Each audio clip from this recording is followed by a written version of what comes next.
For 5 minutes, we'll turn to Mr. Shukevich. Okay, members of PROC, given your mandate of reviewing both election law and conflicts of interest, it is extremely wise of you to take the time to investigate what the longest ballot committee is all about. If there's one thing I want you to take away from my appearance today, it's that democracy is best managed with strict, nonpartisan impartiality. So while you consider that, Mr. Chair, I'd like to give a huge thank you to all the candidates who put their names forward to run in long ballots. And I want to give a huge thank you to all the voters who signed their names hundreds of times in support of those candidates and in support of electoral reform.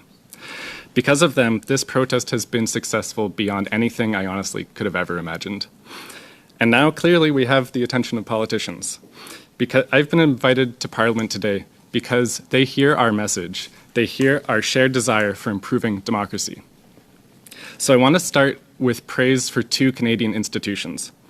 Elections Canada is admired for its professionalism and independence. We voters know that we are able to cast our votes and that everyone running the polling station is impartial and our votes will be counted fairly. Elections Canada is actually one of the most trusted government institutions in our nation, and that trust is deserved. Elections Canada is trusted precisely because it is nonpartisan and independent. The same is true of our electoral boundary commissions. In many places around the world, politicians actually decide their own districts. And what do? They gerrymander maps to try to lock in their own power. Canada wisely does not tolerate that. Instead, boundary drawing is the responsibility of independent commissions operating at arm's length from Parliament. So here's the problem. While ballot counting and boundary drawing are correctly protected from political interference, the rules of our election are not. The laws that govern how parties are regulated, how ballots are designed, about who's even allowed to put their name forward as a candidate, and about how votes get translated into seats.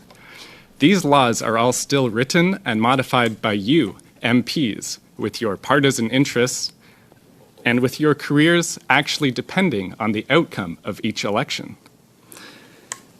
This is a textbook conflict of interest, obviously. The longest ballot committee advocates that you MPs recuse yourselves from writing the rules of your own elections. We already know that the model of nonpartisan independence works. Canadians would be well served by a permanent, independent, nonpartisan body to oversee the full framework of election law. This reform would also protect you as MPs. When you propose changes to election law, you are often met with suspicion, and rightly so. Even good reforms can be dismissed as self-serving when they are written by people who are perceived to benefit from the changes. By handing responsibility to an independent, nonpartisan body, voters could finally trust that the laws were written to serve the best interests of Canadians, rather than to serve the best interests of the ruling parties. The longest ballot committee is urging MPs to do the right thing and recuse yourselves from this blatant conflict of interest and establish a permanent, independent, nonpartisan body to oversee the full framework of election law. Thanks. Thank you so much, and thank you to both witnesses for being under your 5-minute allotment. Mr. Cooper, we'll turn to you for 6 minutes, please. Thank you, Mr. Chair. Mr. Shukevich, you have operated as a key organizer for the longest ballot committee and served as the official agent for many of the candidates affiliated with the longest ballot committee, correct? That is correct. And your brother, Kieran Shukevich, also is an organizer with the longest ballot committee, correct? That's correct. Okay, and I want to ask you some questions about the recruitment of candidates and the collection of nomination signatures for the longest ballot committee. When you and other organizers from the longest ballot committee were collecting signatures, at times electors would have been presented with multiple nomination forms to sign simultaneously. That's correct. Okay. And as you went about collecting signatures and recruiting candidates, the longest ballot committee told prospective candidates that they didn't have to worry about collecting signatures because the longest ballot committee already had collected the 100 or more signatures needed for them to get onto the ballot. Isn't that true? No, that's not true. You have that a little bit backwards. So we recruit candidates, we get all their names, and then we collect signatures for them. We're not like just collecting signatures for people who said they don't want to run. So I have a video Okay.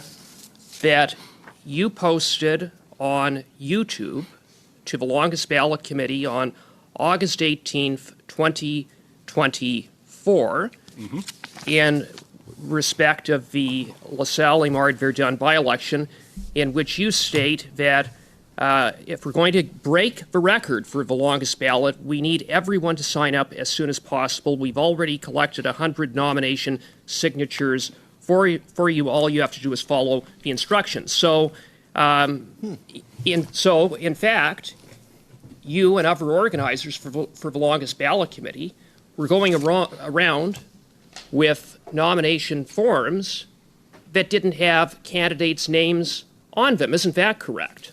That is not correct. I'm going to stop you there, Mr.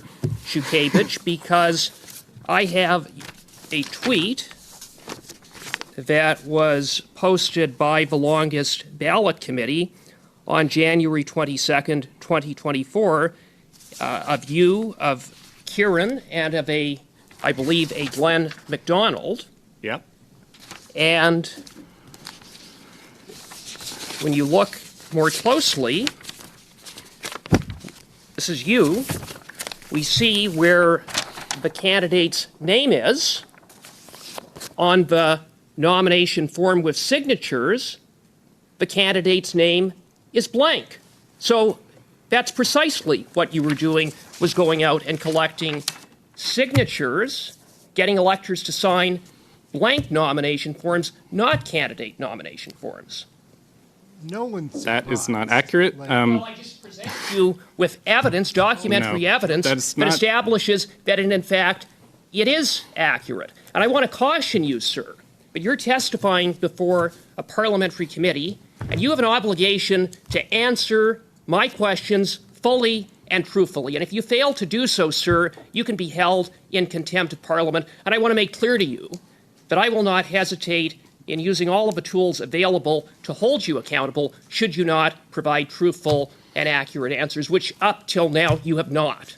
So I'm going to give you one last opportunity to confirm on the record that you went about collecting signatures from electors where the candidate's name was blank. That's what you did, right?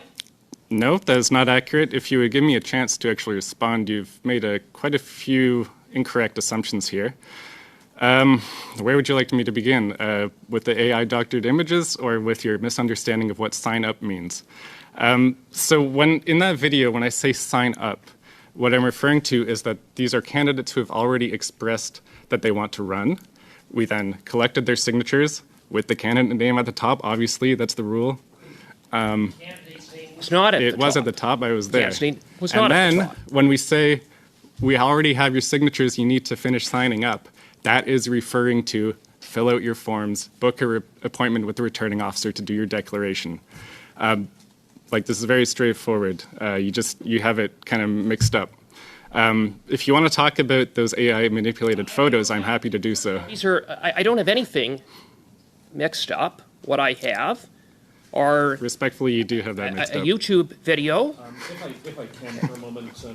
Shukevich. Yeah. We operate here on Watch a this. position that members of Parliament are honourable, and to accuse a member of Parliament of doctoring images, I think you should tread very carefully in that. I don't know about these images, but I'm giving you a warning in terms of, I don't find it funny, sir.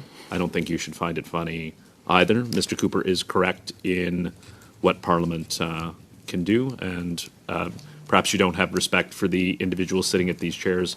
Please have respect for the institution and the electors that put us here. Sorry, Mr. Cooper. I think we stopped at about 30 seconds.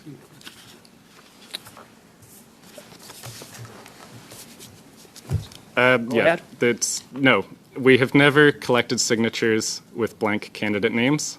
The Chief Electoral Officer has already testified to you that there's no credible evidence of any Chief wrongdoing. Electoral Officer in his testimony said that your committee initially got caught doing precisely just that. That was his testimony. Respectfully, Mr. Chair, that it was not his testimony. His testimony was that we collected without an identified candidate, which is true. We wrote all candidates were in the candidate field, and we got people to sign. We said, would you be willing to nominate any and all candidates? It was not That's what you Cooper. did. You just Thank admitted you. it.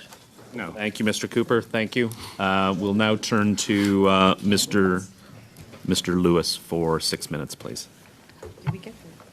Thank you, Chair. I appreciate it. Thank you to both the witnesses for being here today. Professor Lowen, I'm going to start my questions with you. Ultimately, we're talking about protecting.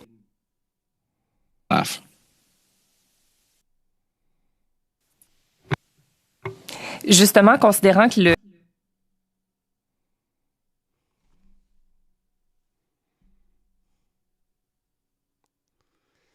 So, as we all know, the design of federal ballots is prescribed by the Election Act, which is written by you MPs.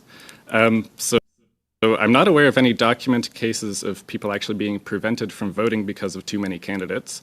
I am aware of existing accessibility concerns surrounding the voting process. The Canadian National Institute for the Blind gave a series of recommendations to this very committee on improving accessibility when Bill C-65 was being discussed. I would point out that none of their recommendations have been implemented by you, and I would also point out that none of their recommendations involved arbitrarily restricting citizens' rights to run as a candidate. So I'm not an expert on accessible ballot design, so I would suggest that you talk to the disability advocates for that. Well, thank you, Chair. I think the Chief Electoral Officer has spoken to disability advocates and has heard multiple complaints. The number of complaints about this election were higher than it has been before, which was also presented as part of his testimony. So whether or not it's the end goal of your organization, this is the result that people had a more difficult time casting their ballot in this election, both in the Battle River Crowfoot by-election and in the general election, than ever before. And they were predominantly seniors who had to wait in longer lines and found the sometimes meter-long ballot more inaccessible, or people with disabilities, including, as you mentioned, people that are vision impaired.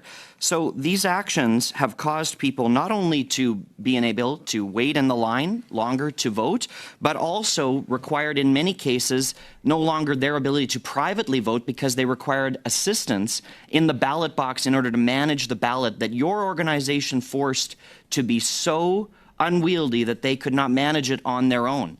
Why would you take these actions? And what do you have to say to those Canadians who had their privacy breached because of their inability to manage the ballot on their own because of your campaign's actions? Mr. Speaker, I would, again, I don't design the ballots. The ballot design is written in the Elections Act, which means you MPs actually design the ballot. And if the Chief Electoral Officer was following the will of Parliament, then it actually would have been twice as long in those two-column situations. Of course, for operational reasons, understandably, he had to make emergency amendments to the Elections Act in order to not make it like 4 meters long. So yeah, if you're concerned about accessible ballot design, I strongly suggest you talk to disability advocates because I'm not an expert on this, and I have no power to change the design of the ballot. Well, sir, with respect, you do have the ability to stop your committee's actions from blowing up our ballots to achieve a political goal where there is no political consensus in this country to change our electoral system. The professors already noted it. You have a Liberal Party that campaigned on it in 2015 and then backed away from it because they recognized that there was no willingness to change the electoral system from anywhere near a consensus or even close to a majority of Canadians. So you're wasting everybody's time and in the process harming some of our most vulnerable Canadians' ability to participate in Canada's democracy. Okay, I will interject there as it is 5 minutes. Perhaps Mr. Shukevich, you. To Mr. Lowen. Mr. Lowen, in 2017, an Alberta court decision ruled that a provision in our electoral laws requiring a $1,000 deposit was a violation of the Charter on Rights and Freedoms. Do you, first of all, I think you would agree that elections are serious business. I don't think there's a more serious thing that a Canadian can do than cast their ballot in the democratic process. We're approaching Veterans Week and Remembrance Day. Over 120,000 Canadians have paid with their lives in order to make sure that we can all do this. This is serious business. It's about as serious business as it gets. I always interpreted that $1,000 requirement to be something put in place to make sure that unserious people weren't able to just get their name on the ballot. Do you think the government made a mistake by not challenging or trying to challenge that decision made by an Alberta court in 2017? I have to confess I'm not deeply fluent with the case, so I don't know the jurisprudential argument for it. It strikes me as an entirely reasonable limit of $1,000. What I will say is that Canadian elections are cheap. I know it seems like perhaps I don't know actually whether MPs feel like they're spending a lot of money or not, but I do know that many of you raise more money than you can spend, and we also have examples of candidates who can win without spending a lot of money. I think it's great that for the most part we've put pretty serious caps on our election spending, so that who wins is not determined purely by who raises more money. Now, where those exact limits are, Mr. Calkins, I'm not sure, but I do think that that $1,000 clearly that $1,000 deposit plus changes in the signatures or the ease of signatures and the fact that one could be an agent for multiple candidates does make the ballot probably more permeable than is desirable, as evidenced by the ballots in the last election.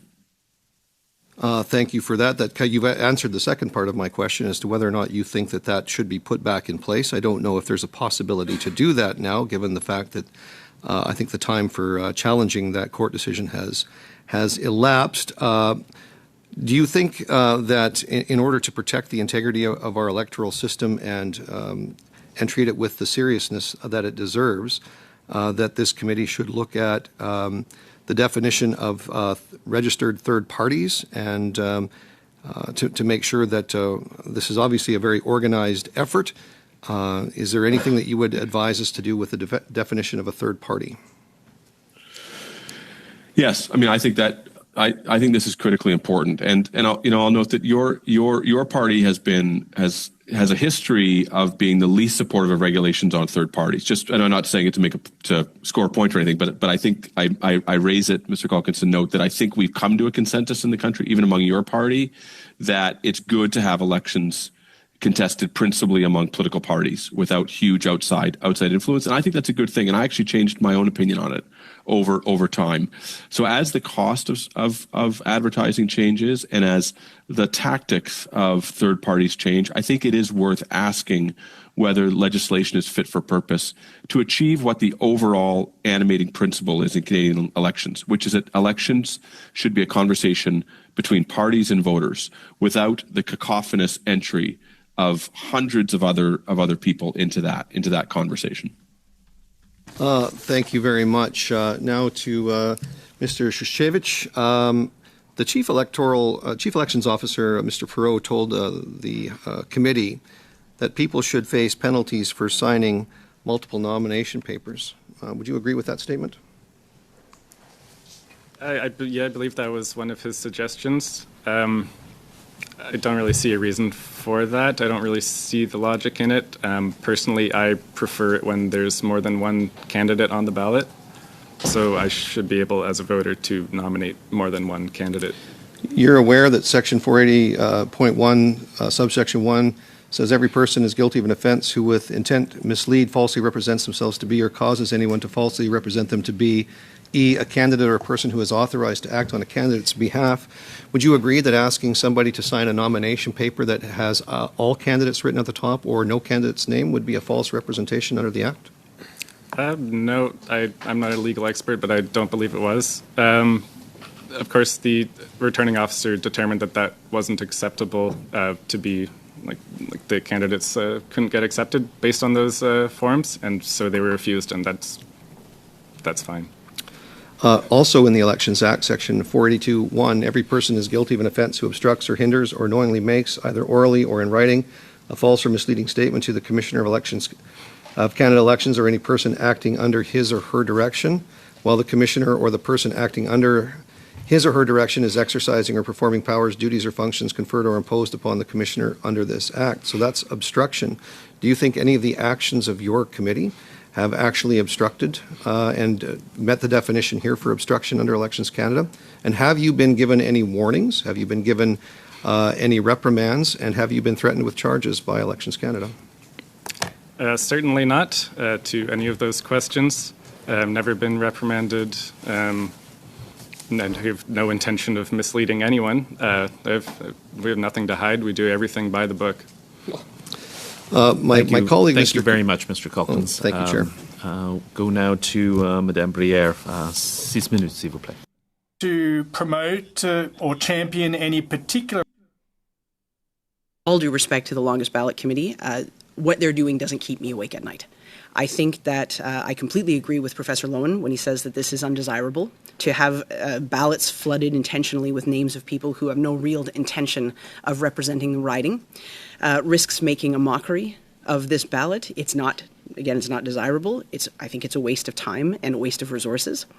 But I also think that we've shown that we can manage it.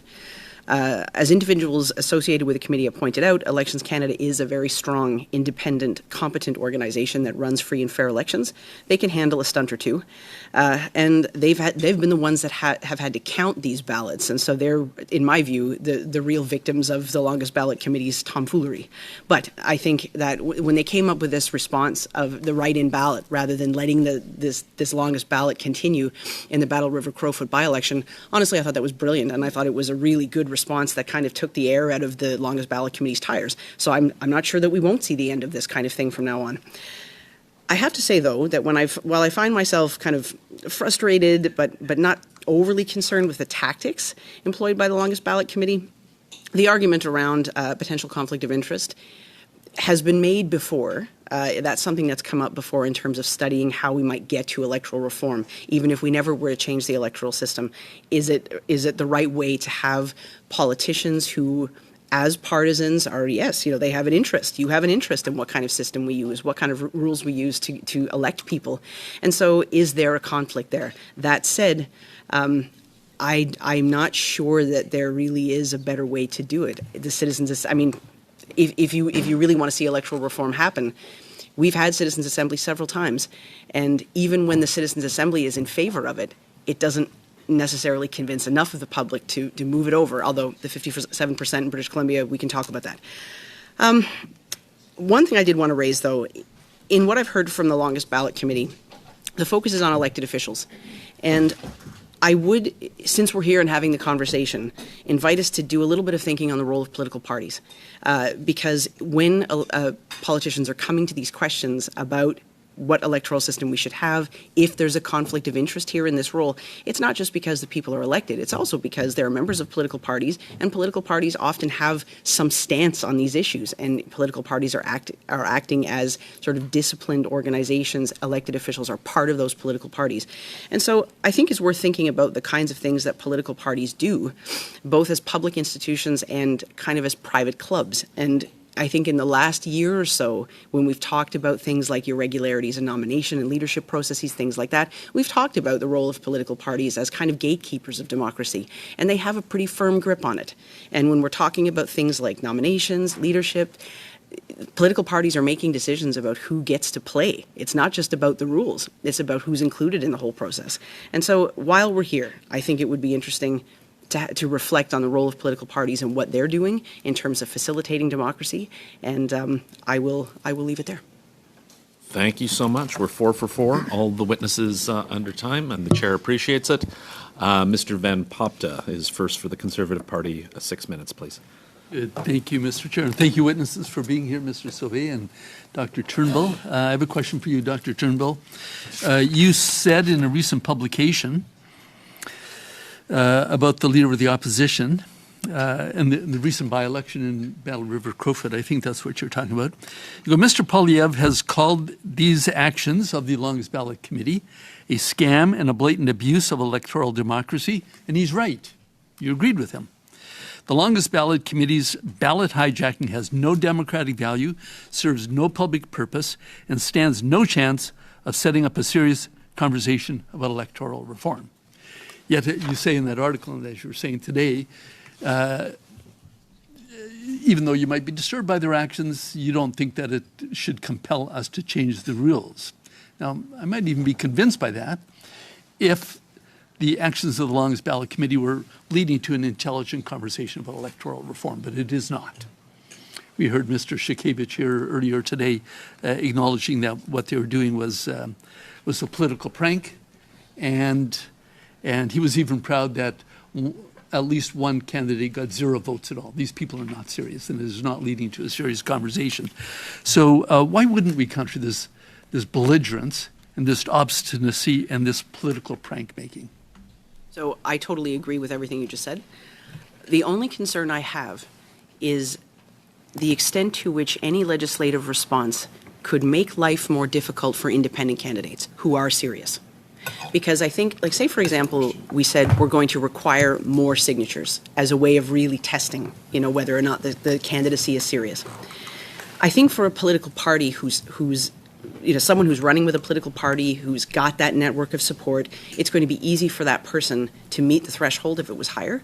But for a truly independent candidate who is serious, who wants to run to be the representative of the riding, and that's important, I don't want that person to have to pay an extra price because of the longest ballot committee. That's my only concern. Good. Well, thank you for that. One of the proposed legislative changes is exactly about that, about requiring 100 unique signatures. So, in other words, one person couldn't sign 200 nomination forms. And, getting 100 signatures is not that difficult, really, for a serious candidate, somebody who's well connected to their community. Everybody's got 10 friends who has 10 more friends, and you get your 100 signatures. But we heard Mr. Sienkiewicz saying that they gamed the system. He was accused of having a blank form and getting it signed. He says it wasn't blank at all. It had the words "all candidates" at the top. So it might as well have been blank. And so people are gaming the system. And I think that it's time for us to reform the system by making that one small rule change. What do you think about that? Yeah, I listened with interest to the exchange between your former witness and Mr. Cooper. That was fascinating. There would be no value to having someone sign a form with no candidate's name on it. There would be equally no value of having someone sign the form with all candidates' names on it. I wasn't there, but I can't imagine that Elections Canada would find that acceptable. What are you supporting then? So as far as this case in particular really brought to my attention this idea that people are signing multiple forms. If somebody was doing that in good faith, right? Like, say if I know 2 people who are running for office in the same riding and I sign both their forms, if I'm doing that not as part of some grand scam, but because I believe in the viability of the candidacy of these 2 people, I don't think in that case that democracy is suffering for that. I'm just sort of saying, yes, these are 2 serious people. But if there's a coordinated effort to make sure that the same 100 signatures are standing up whoever, right, and they don't even know who they are, as much as I can see the point around trying to make a rule about that. Sure, but where do we find the balance? That was a question that Ms. Normandin asked witnesses in the previous panel. Where do we find the balance between somebody legitimately wanting to sign 2 candidates' forms and somebody gaming the system by signing hundreds or even dozens? Yes. Realistically, there might not be a perfect balance there, because when you think about it, if you're going to create a rule that creates a restraint on someone else's right? For example, if you made a rule like this, you can only sign 1 form, then technically you're making a restriction on voters. Are there that many voters who are signing more than 1 form? Probably not. I don't think that's a major problem. So to the extent that that's restricting the kind of range of motion of the voter, it's probably not too heavy a restriction for most people. In fact, most people. So a reasonable restriction on people's I think you could make that rights argument. to participate in the electoral system. Yeah. Good. Well, thank you for that. Do I still have a minute? You have about 40 seconds. Okay, just quickly. I didn't have a chance to ask Mr. Shukevich any questions, but I'm really puzzled about his statements that we're in a conflict of interest to change to make the rules. In British Columbia, in my riding, we've had referendum 3 times. Yeah. On changing the electoral system. It was not politicians who were making the rules. There was a citizens' assembly, just like the previous witnesses said that we should have, and yet every time it was rejected. People generally appreciate the first-past-the-post system that we have, and ultimately it was the people who made that decision. Maybe you could comment on that. Very brief answer, Dr. Turnbull, if we can. I think one of the reasons is that people value local representation. I've seen some evidence to suggest that when you think about larger multi-member ridings, there's some concern about that, but I'm being really brief because I know there's no time. Thank you so much. Move on to Madame Kayabaga. 6 minutes, please. Thank you, Chair. I also would like to extend my gratitude to our witnesses today. Dr. Turnbull, in your opening comments, you did mention... Well, thank you very much. So let me, I guess, ask... Good to see you back here. You spoke about the disruption that occurred in terms of administering the election in LaSalle-Verdun. What about in terms of the impact that it had on voters, in terms of filling out the ballot? Persons who might have certain barriers, whether it be mobility issues, literacy issues, visual impairment issues. Can you speak to that? Bien, en fait, ça me rappelle que... Well, in fact, your question reminds me that on early polling day, I drove one of our voters who had a visual impairment, and I drove her to the polling station. Now, we have that kind of check and balance in the electoral system, i.e. a returning officer who swears under oath that such and such is occurring. That's provided for. So I don't think it had a major impact on the outcome of the poll itself. Now, that said, when it comes to electors, well, obviously it is frustrating, but I don't think it had an effect on the outcome of the election, as my result attests to, and also the result from the Crawford-Battleford River. Now, to a certain extent... I don't think anyone is asserting that that this committee caused or impacted the overall outcome of an election, but it did create challenges for individual voters, correct? Oui, absolument. C'est sûr que ça crée des Yes, it did create challenges for individual voters, but not insurmountable challenges, to the extent that if the returning officer, in fact, factors those potential effects. Now, it's just a matter of organisation at the end of the day, making sure that... Certainly our Conservative colleagues will remember that from the decade when Mr. Harper was in power. Many reports of the agents of Parliament criticizing that government, and rightly so, because that is their function. So the modern treaty commissioner, Mr. Speaker, is a role that the government will heed, and indeed, I expect that role will have criticism of government, because that is the function we expect in the exercise of their duties. Excellent. Questions and comments, Member for Hamilton West and Casper Dundas. Thank you, Mr. Speaker, and thank you to the member of Victoria for his speech. Of course, another Conservative member from Vancouver Island recently made a statement that Indigenous bands ask for residential schools. And supporters of the Conservative Party routinely engage in residential school denialism, and they're supported by the Leader of the Opposition. So how would the member from Victoria respond to those kind of comments, and how are they received in his community? The honourable member for Victoria. Thank you, Mr. Speaker, and thank you to my honourable colleague for that question. Indeed, just in this last week, Mr. Speaker, I and many other British Columbians have been embarrassed at the travesty, the shambolic conduct of Conservatives in our province of British Columbia with respect to the question of reconciliation and Indigenous rights and title. We have seen overt and unabashed residential school denialism. We have seen a flagrant attempt to whitewash history. We have seen patent blatant disrespect heaped upon First Nations in British Columbia and elsewhere across the country by all kinds of individuals closely aligned with the BC Conservative Party and the Conservative Party of Canada. This is a debate that is being had precisely in one party in this House. There is no debate on this side of the aisle. We understand the legacies of residential schools. We heed the calls of the Truth and Reconciliation Commission, and we are determined, Mr. Speaker, to do better in the future and to move forward in a good way. Resuming debate. On va prise de débat. The honourable member for Pickering, Brooklyn. I'll just remind her she'll have about 4.5 minutes before we have to stop to go to statements by members. The honourable member. Kwekwe, Ani and Tanishni, hello, bonjour. Before we proceed, let us take a moment to recognize the gratitude that we are gathered here on the traditional, unceded, and unsurrounded lands of Algonquin Anishinaabe people, whose connection to this land continues to this day. Thank you for the time to speak today on the proposed legislation to establish a commissioner for modern treaty implementations. I will focus on the partnership approach that was used to co-develop this initiative with modern treaty partners.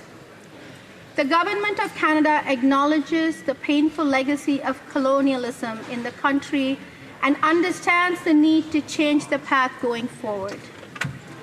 One way of doing so is through modern treaties, which have been an essential part of advancing reconciliation and building nation-to-nation, Inuit Crown, and government-to-government relationships that are based on the recognition of rights, respect, cooperation, and partnership.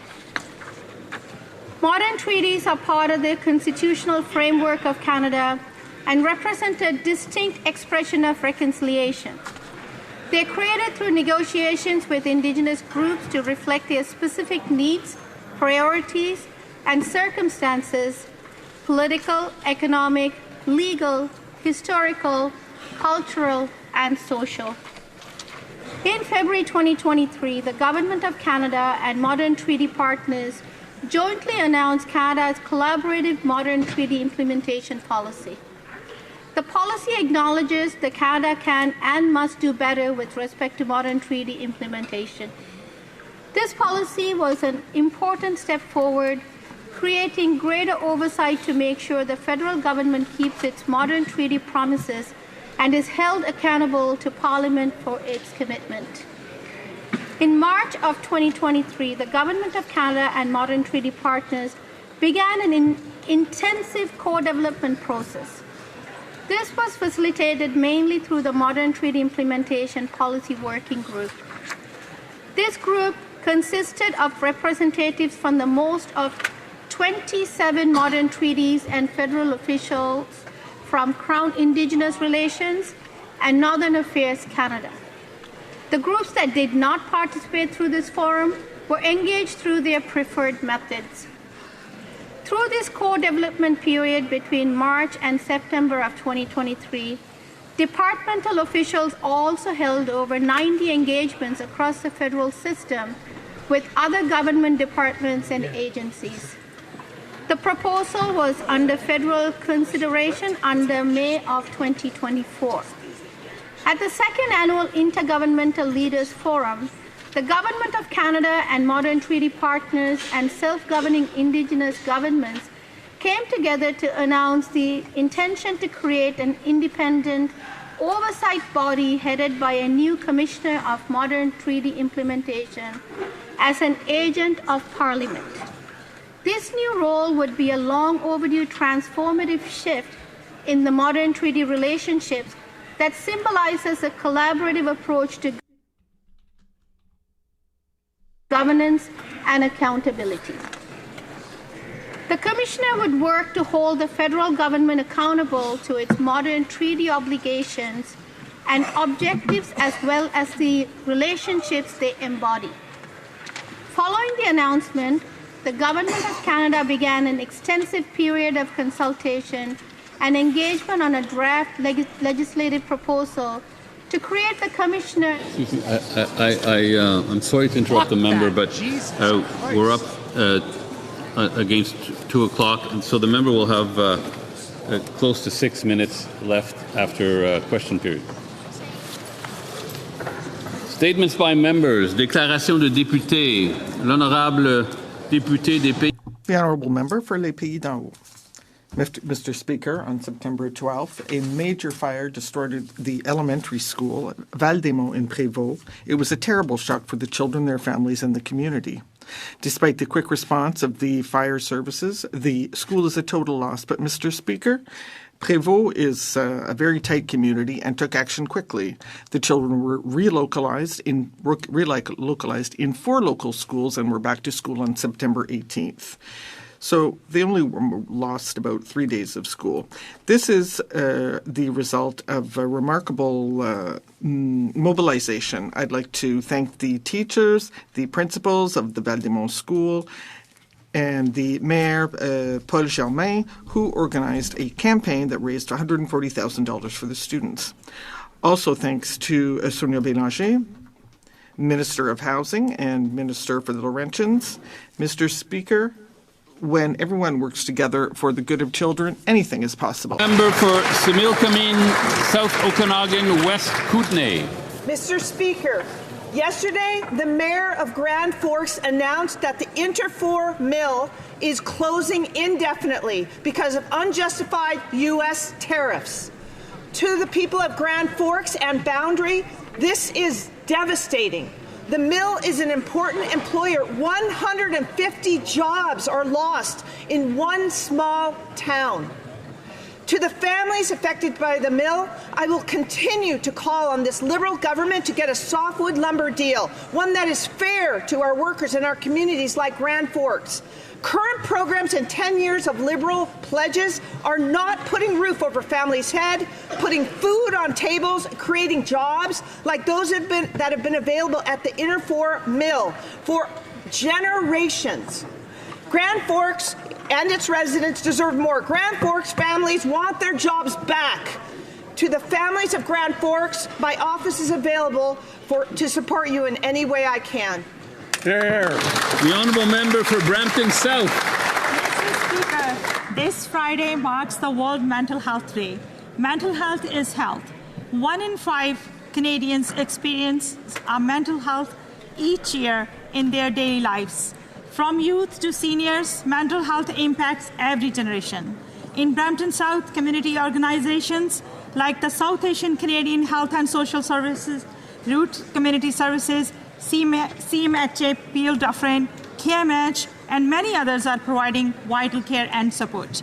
Mr. Speaker, our government has partnered with these organizations to strengthen support for mental health and substance use. Canadians can get access to the care they need in our Youth Mental Health Fund and expanded Wellness Together Canada portal. I want to thank all the dedicated mental health workers across Canada for their compassion and commitment to helping others.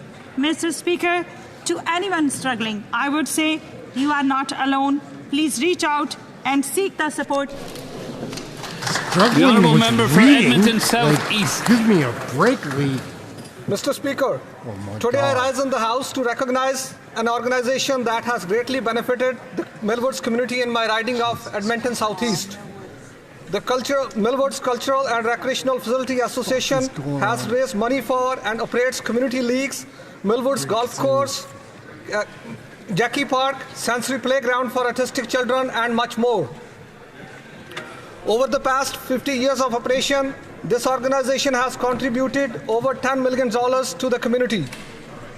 The work done by the staff, board, and volunteers of this organization greatly benefit the city of Edmonton by bringing people together and providing them with fun recreational activities. To the board and all members of Millwoods Culture and Recreational Facility Association, thank you for all your hard work. The Honourable Member for Sackville, Bedford Preston. Mr. Speaker, earlier today I've come from a meeting with Children's Healthcare Canada and the Pediatric Chairs of Canada, whose members have flown to Ottawa from across the country to meet with parliamentarians. They are focused on ensuring Canada's children have access to care that is timely, equitable, and designed with the unique needs of young people in mind. We know that Canada's pediatric health system is facing mounting pressures as our population grows and children's needs become more complex. Strategic investment and collaboration will be crucial to make certain every child receives the care they deserve. Mr. Speaker, children's health care is an investment in our future.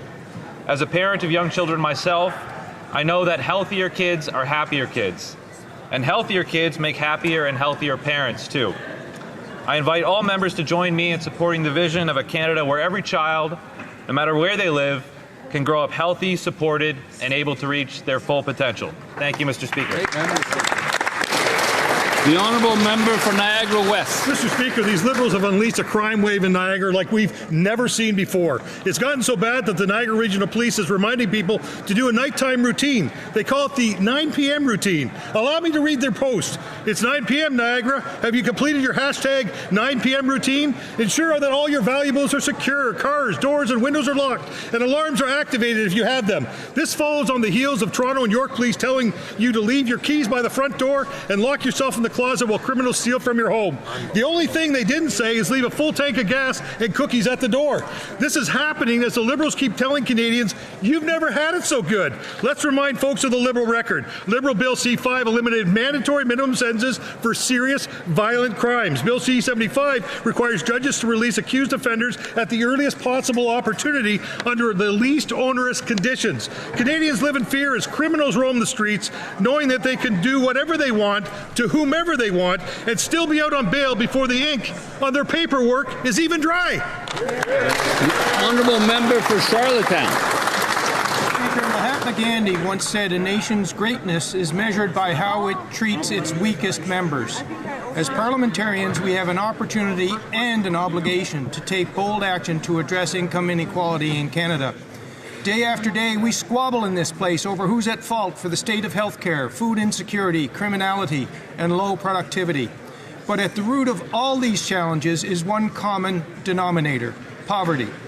In Prince Edward Island, the legislature unanimously passed a resolution calling for a province-wide basic income guarantee demonstration project. Coalition Canada convened a working group to design a feasible and progressive program and published a comprehensive report on how it could work. Today, advocates for this proposal are here in Ottawa. I want to thank them for their tireless dedication to ending poverty. I also thank the members from all parties who have met with them to learn more about this initiative, one that has the potential to become a true nation-building project for Canada. Thank you, Mr. Speaker. The Honourable Member for York Centre.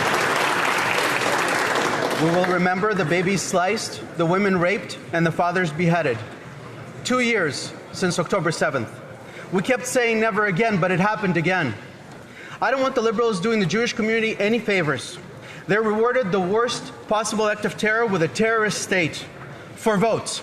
They're morally bankrupt. But it gets worse. Today at the University of Toronto, there's a celebration called Honoring Our Martyrs. Thugs hiding their faces in keffiyehs, glorifying murder. They're inciting violence, but nothing's going to happen. A Jewish school in my riding has been shot at 3 times. Great job, Liberals. Save your tweets. Start taking action against extremism brewing in Canada. That's right. You've been warned. May those who are still in the tunnels come back. And may the memory of those whose lives were lost be a blessing.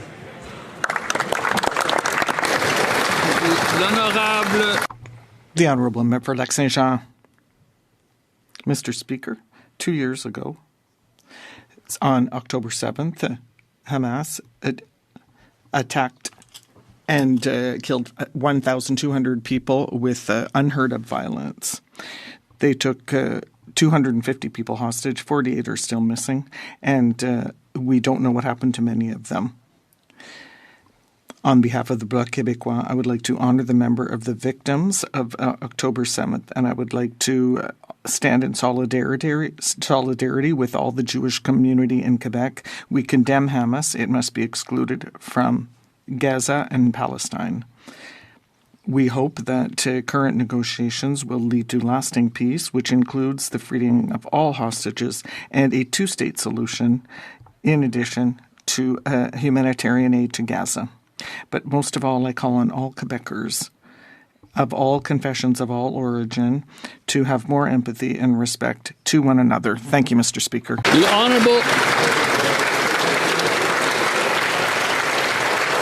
Honourable Member for South Shore St. Margaret's. Thank you, Mr. Speaker. This October, as we mark Women's History Month, I rise to celebrate an extraordinary leader from Cape Sable Island, Gail Atkinson. For more than 2 decades, Gail worked alongside her father, purchasing her own lobster license and vessel, the Nellie Rowe. She went on to become one of the very few women here in Canada to captain a lobster boat.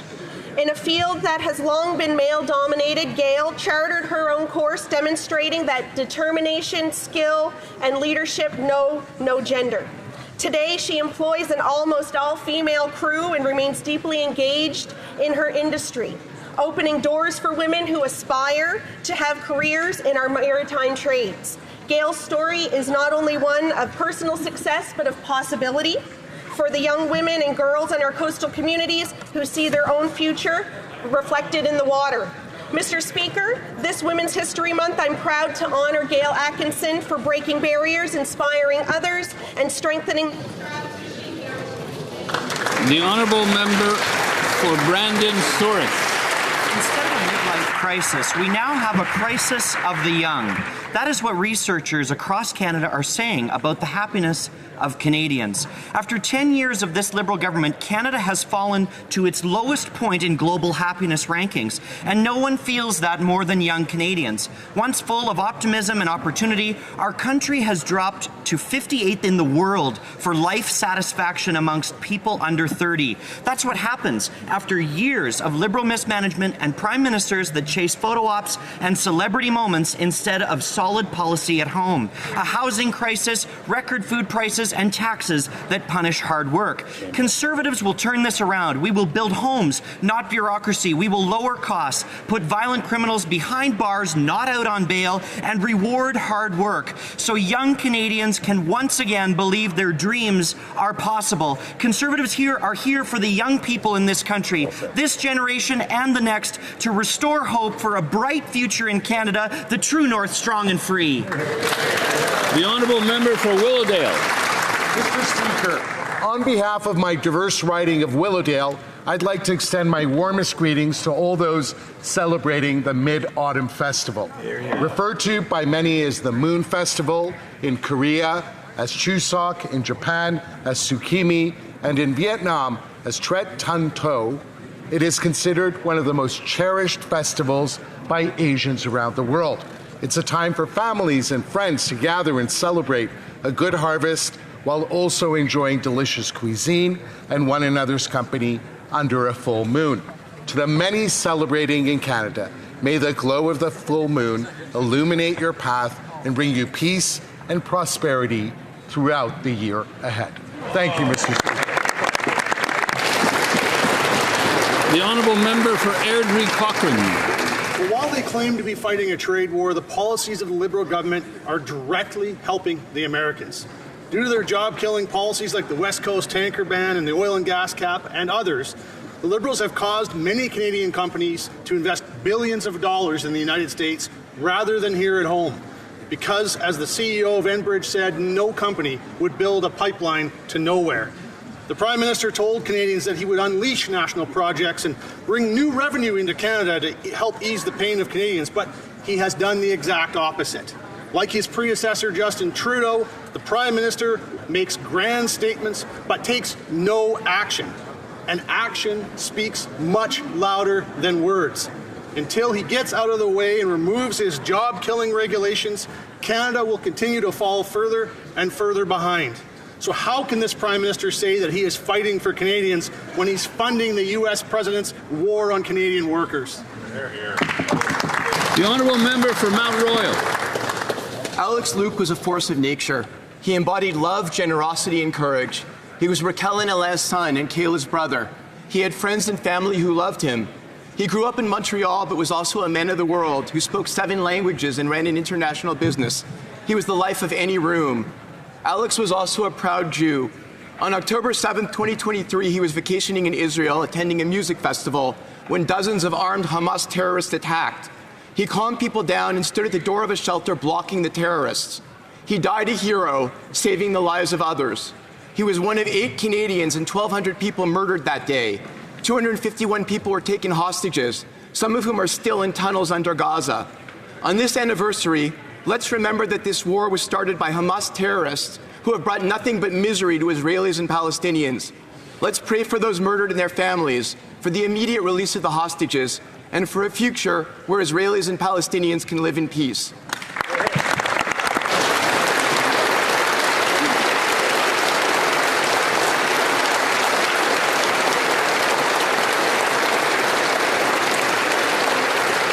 The Honourable Member for Calgary Heritage.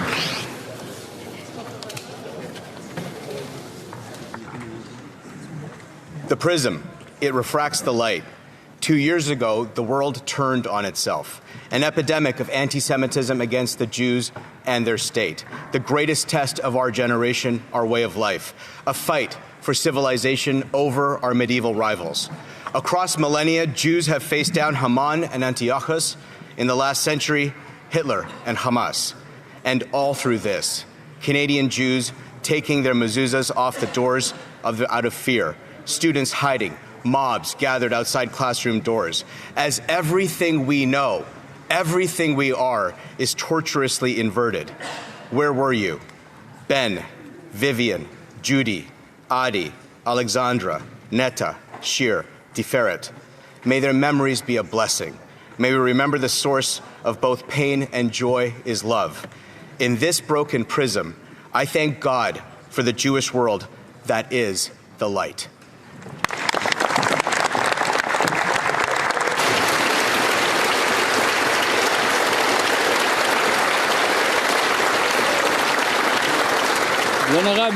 The Honourable Member for Orleans.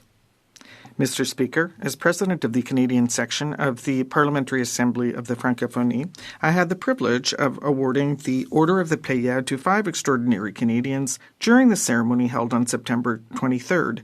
These leaders in the French-speaking world were awarded for their dedication and commitment to the promotion of the French language in the areas of arts, entrepreneurship, community, and politics.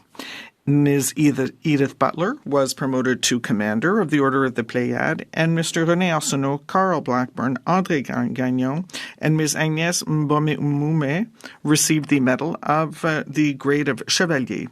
I would like to thank all my parliamentary colleagues who joined me at this ceremony. To the recipients, congratulations, and thank you for everything you have done, and please continue supporting the French language in Canada. Thank you.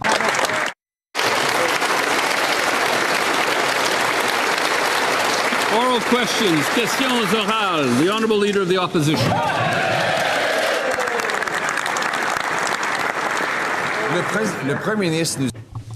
The Prime Minister promised that he was going to negotiate a victory with the United States before July 21st, 2025. And still, no deal, no victory, and the U.S. tariffs have doubled. Today, the Prime Minister made his biggest concession by promising to export another $1 billion to the United States. That means lower salaries, fewer jobs for Canadian workers. So why, when the Prime Minister has lunch at the White House, why is it always the Canadian workers who suffer? The Honourable Leader of the Government. Mr. Speaker, the Prime Minister and many of his colleagues are obviously at the White House today in order to further the interests of Canadians. And I know that the entire country is hoping that our Prime Minister will continue to move this forward, to continue to build Canada, create jobs, and I hope that the Leader of the Opposition supports him on this. The Prime Minister promised victory, but there is no victory. He promised a deal, there is no deal, and now he's promising $1 billion of Canadian investments in the United States with nothing in exchange. Now, what that means is mines that are closing in Quebec that are going to open in Pennsylvania. It means mills that are going to close in BC and open up in the state of Washington. It means plants in Ontario that are going to shut down and then open in Michigan. So why did the Prime Minister sell off Canadian workers during his visit to Washington, the honourable leader of the government? Mr. Speaker, that is completely absurd. The Prime Minister obviously is there to promote Canadian interests, and those include our trade interests, obviously, and secondly, Canadians are proud that big investors in the United States have brought profits back to Canada, to our workers, to people who collect pensions in Canada. So I'm not sure what the opposition leader is referring to, but it seems that he doesn't want the Prime Minister to chalk up a victory today, and that's regrettable. The Prime Minister promised Canadians to, and I quote, negotiate a victory. He promised have a deal by July 21st, 2025. Still no deal, still no victory. And American tariffs have actually doubled. But today, the Prime Minister made his biggest concession of all. He promised to push $1 trillion of investment out of Canada into the United States of America, which will drive down Canadian wages and Canadian jobs. Why is it when the Prime Minister goes for lunch at the White House, it's Canadian workers on the menu? That's right. The Honourable Government House Leader. Mr. Speaker, the Prime Minister and his colleagues are at the White House today, advancing Canada's interests, advancing Canada's trade interests, advancing our interests in foreign policy generally. And I know that the hopes of all Canadians accompany our Prime Minister to those meetings where he will very, very clearly defend the rights of Canadian workers and of the Canadian economy. I sure hope the Leader of the Opposition is among those Canadians. The Honourable Leader of the Opposition. The Prime Minister casually said, and I quote, $500 billion in the last 5 years alone of Canadian investment has left to the U.S. And he said probably $1 trillion in the next 5 years if we get the agreement that we expect to get. In other words, he made a massive $1 trillion concession before the deal was even signed and without getting anything in return. $1 trillion of exit investment means closing mines and factories in Canada and opening them in the U.S. Why did the Prime Minister sell out our workers on his visit to Washington? The Honourable Government House Leader. Speaker, we do not need Donald Trump's permission to open mines and roads and infrastructure in Canada. That's exactly what we're going to be doing, is building Canada with Canadian labour, Canadian steel, Canadian aluminum, and Canadian lumber. If he's referring to the Maple 8, the pension funds that Canadians are so proud of and invest in, who invest all over the world.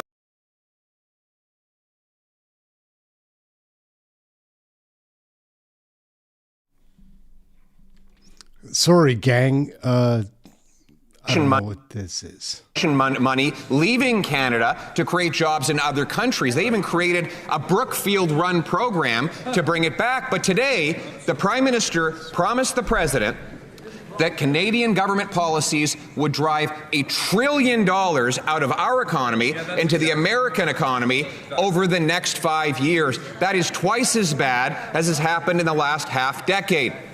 This means lost jobs and lower wages for Canadians who already can't pay their bills. Again, why did the Prime Minister sell out Canadian workers in his visit to Washington? The Honourable Government House Leader. You know what Canadians feel when they see the Prime Minister and ministers in the Oval Office defending Canada? Mr. Speaker, they feel pride. They feel pride that this Prime Minister is standing up for our country, standing up for our workers, standing up for our steel industry, and these crazy hair-eyed schemes that the Leader of the Opposition comes up with just to get in the news cycle are quite frankly a little embarrassing. The Honourable Leader of the Opposition. Mr. Speaker, all the hyperventilating in the world will not change the fact that the Prime Minister casually said in the Oval Office today, he bragged that $500 billion Canadian investment dollars have left for the States in the last 5 years, and then promised that $1 trillion more will leave in the next 5 years. Wow. That'll mean mines closing in Quebec and opening in Pennsylvania. It'll mean mills closing in BC and opening in Washington State, factories closing in Ontario and going to Michigan. Why is it that the Prime Minister sells out Canadian workers, Canadian jobs, and Canadian investments in the White House? The Honourable Government House Leader. Mr. Speaker, we have said all along that Canada will look after its own people with our own projects, our own labor, our own material. We'll be opening mines, we'll be opening ports, we'll be opening railways, we'll be opening our Arctic. We are going to continue to build this country and get a fair, good trade deal for Canada, and it'll be thanks to this Prime Minister, Mr. Speaker.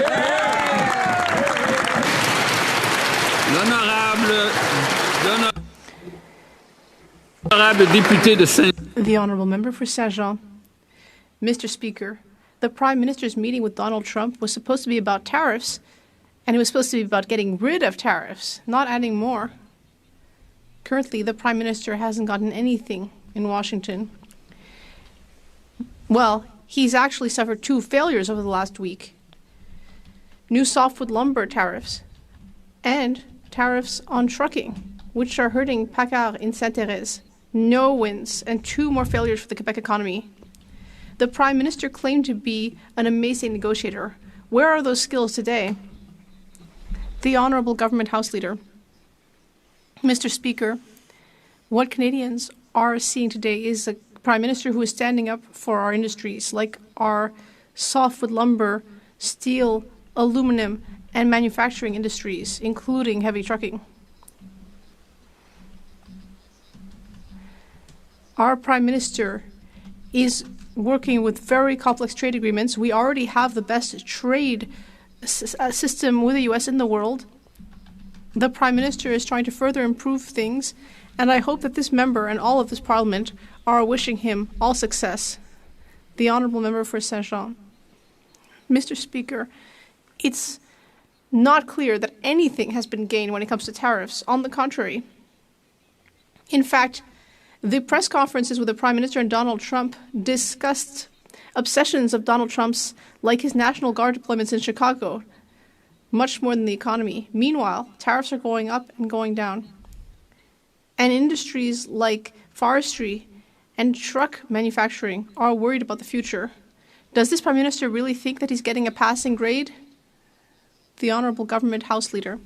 We understand, Mr. Speaker, that workers are concerned. That is why we have announced significant measures to support our workers in key sectors, the ones my colleague mentioned. But the Bloc Québécois actually seems happy about this unfortunate situation, whereas we are facing the trade problems that are being inflicted by the U.S. on the entire world. We already have the best possible trade system or trade setup, and we will continue to improve it to support our sectors and workers. The Honourable Member for Berthier-Masquinongé. Mr. Speaker, all parties voted to protect supply management and trade agreements, but the Liberals seemed to be ready to go back on their word. The medias have revealed that the Liberals are talking to the U.S. about new concessions in American milk import quotas. And what makes that even worse is that Donald Trump has just said that a trade agreement with Canada would include dairy. We need to protect the entirety of the supply management system, not just keeping it nominally in place while continuing to weaken it. So will the government keep its word and refuse to make any concessions? The Honourable Government House Leader. As we've said before, Mr. Speaker, we voted in favor of legislation that prevents the government from negotiating supply management. Supply management is not on the table. And trying to scare people will not change that, Mr. Speaker. Supply management is not on the table. Member for Thornhill.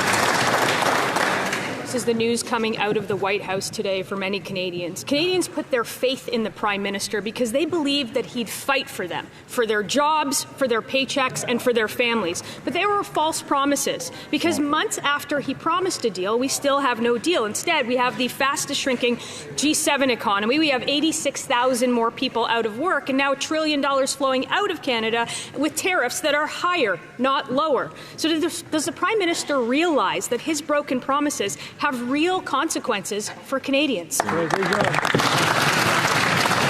Honourable Parliamentary Secretary to the Minister of Industry. Thank you, Mr. Speaker, and that's exactly why we're working to protect jobs, to create jobs, and to keep and attract the best talent here in Canada. And we've got a number of responses. We've got the Strategic Response Fund that is working across sectors. We're building major projects with Canadian Steel, Canadian Lumber, our Build Canada Homes project, which is bringing tens of thousands of homes across Canada using Canadian products, Canadian workers, Canadian union labour. We'll always be there for our workers and our businesses. Thank you.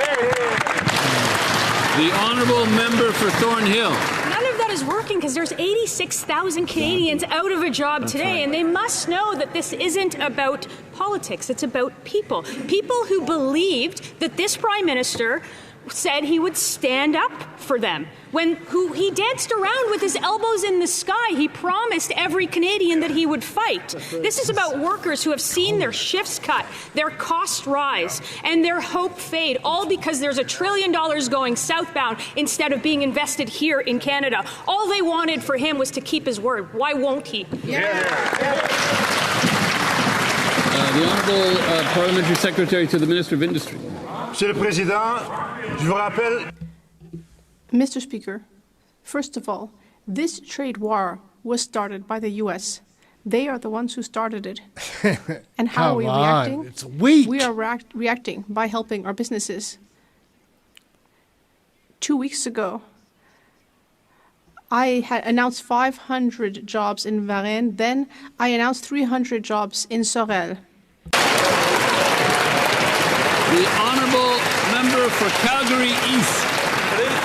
The Prime Minister is in Washington begging with his elbows down, chasing $1 trillion of Canadian investment jobs to the U.S. He promised to sign a deal by July 21st. It's October. Instead, he caved to the President's demands on counter tariffs and digital service taxes. Now, Canadian workers, businesses, manufacturers, and farmers all got hit with double U.S. tariffs. And the Prime Minister probably got stuck with the lunch bill, too. Will he stop begging and negotiate an actual win for Canada against U.S. tariffs? The Honourable Minister of Jobs and Families. Mr. Speaker, Canadians were under no illusion that this was going to be easy, but they chose a Prime Minister. Who I couldn't hear. Sorry, colleagues. Sorry. My apologies. I couldn't hear. The Honourable Minister of Jobs. The Honourable Minister of Jobs and Families.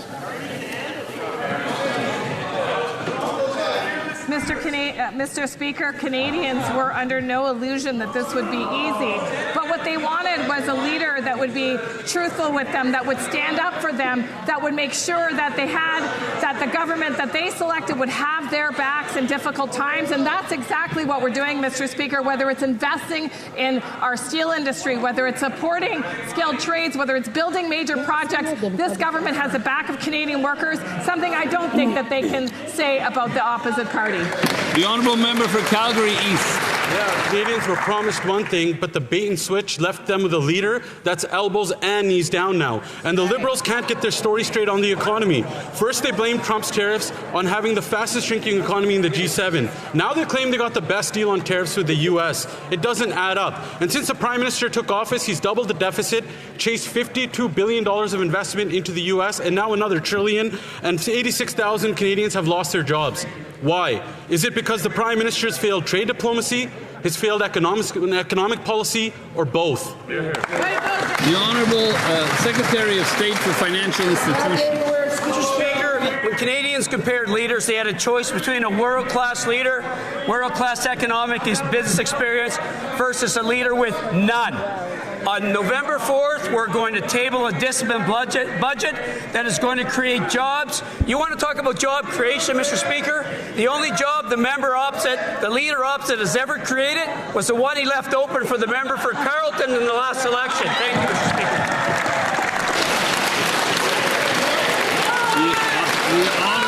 The honourable member for Hastings, Lennox and Addington, Tiendinaga. This Prime Minister is a man of sharp contrasts. He vowed to deliver the strongest G7 economy. We have the weakest. He promised thousands of new jobs. 86,000 Canadians have lost theirs. He said he would negotiate a win with the United States. Instead, weak negotiations dressed up as a victory. Mr. Speaker, they talk a big game about having the best deal. It's quite the contrary. Is this failure the result of economic mismanagement, his diplomatic incompetence, or both? The Honourable Minister of Jobs and Families. Mr. Speaker, about incompetence for a member opposite to not understand why CUSMA gives us the best deal in the world is sheer incompetence in Canadian politics. But what I will say, Mr. Speaker, is that this government is solely focused on the success of Canadians, whether it's investing in the kinds of projects that will create great jobs, making sure people have the skills to be able to take those jobs, and supporting Canadians in good times and in bad. Canadians know that this Liberal government has their back, and they're really not very sure about those guys. L'honorable député de Louis Saint-Laurent. The honourable member for Louis Saint-Laurent. Mr. Speaker, it's the moment of truth for the Prime Minister. He's at the White House to try to fulfill his key promise in the election campaign, getting a great agreement for Canada. Let's recall, he promised the end of tariffs on the auto sector, softwood lumber, energy, aluminum, steel. It was all supposed to be over by July 21st, but that didn't work. And since then, we've seen concession after concession after concession. Canadians deserve better. Can the government explain to us why the Prime Minister has never delivered the goods? The Honourable Parliamentary Secretary to the Minister of Industry. Mr. Speaker, we are facing an extremely complex situation. And the best thing to do is not to rush into a bad deal. We will not rush into a terrible deal with the unpredictable president. But currently, we already have an excellent trade agreement with the U.S. 85% of our exports enter the U.S. without tariffs, without taxes, and we are going to negotiate the best deal in the interest of all Canadians, Mr. Speaker. The Honourable Member for Louis Saint-Laurent. Mr. Speaker, when my colleague was at the provincial level, he balanced the budget. I respected that. But since he's been here with this Prime Minister, the debt has doubled. That's the result of this administration. Yes, we want a good deal. But 6 months ago, when he was elected, the Prime Minister was saying there would be a great deal by July 21st. But 6 months later, there's nothing, only concession after concession. What can Canadians expect from a government that only knows how to make concessions? The Honourable Parliamentary Secretary to the Minister of Industry. Mr. Speaker, what Canadians can expect is a government that will negotiate the best possible deal for all Canadians from all parts of the country and all sectors. Currently, 85% of our exports reach the U.S. without being tariffed. We are not going to rush into a bad deal. We're going to get the best deal at the right time. The Honourable Member for Côte-Nord, Kawa-Chikamash-Nitassinan. Mr. Speaker, postal workers are saying the following. The federal government's repeated interventions into our negotiations have completely ruined them. Each time the government interfered, it only made it harder to negotiate a new collective agreement. Each time the government has taken action, it's actually made the parties further apart. Mr. Speaker, Ottawa caused this conflict. Ottawa is responsible for the lack of postal services. Does the minister understand the harm that he has caused by dismantling this public service? The Honourable Minister of Government Transformation. I can't believe what I'm hearing, Mr. Speaker. We are not dismantling a public service. We are saving it. There has been a deficit in this service, and currently Canada Post is losing $10 million a day. This labor conflict has been going on for 20 months. The responsible thing to do is to transform Canada Post and be able to bring back this vital service and make it viable once again. The Honourable Member for Laurentides-Labelle. Mr. Speaker, the Minister loves telling us that the strike at Canada Post goes back to last year, or that there was a strike last year as well, and he keeps telling us that the government is losing $10 million a day. Come on.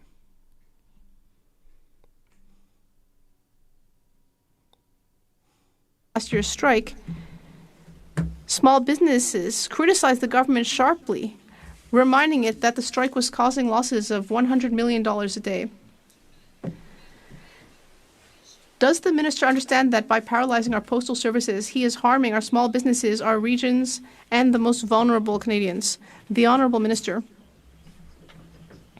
Mr. Speaker, I know that all parties involved care deeply about the financial viability of Canada Post. The Bloc Québécois doesn't seem to care about that at all.